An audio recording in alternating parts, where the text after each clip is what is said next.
Como os primeiros corpos humanos surgiram após a fase animal?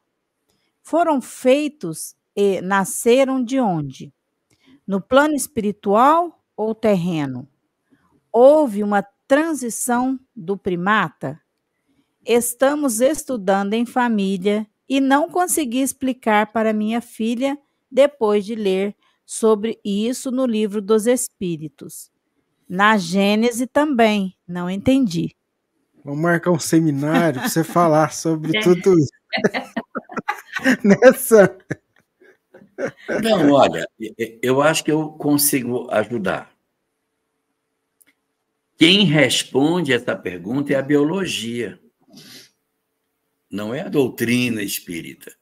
Então você pergunta assim: como surgiram os primeiros homens? Aí a biologia vai dizer: de uma espécie que era um pouquinho menos evoluída que essa. E esta? De uma outra que era um pouquinho menos que ela. Porque foi assim que surgiu, num natural processo evolutivo. Então, nossa espécie, hoje presente no planeta, veio de uma outra espécie que era um pouquinho menos evoluída que a nossa, que veio de uma outra, num natural mecanismo evolutivo do ponto de vista biológico.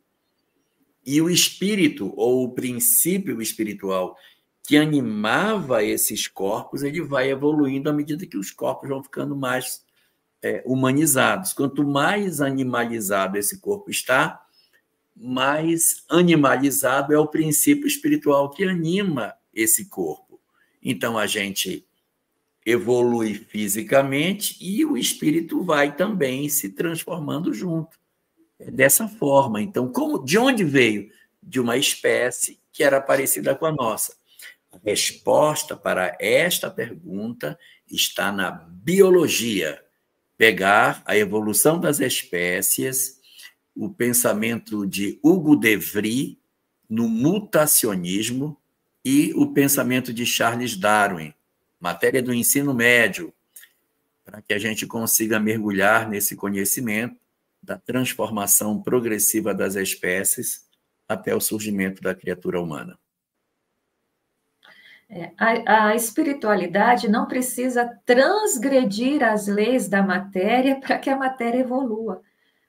No mundo nada se perde, nada se cria, tudo se transforma.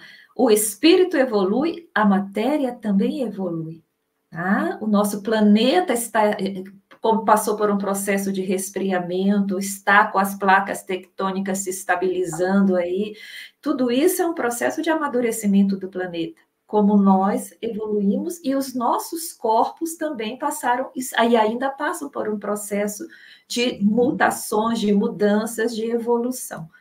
É um processo natural, administrado no nosso orbe por Jesus, mas que segue as leis naturais.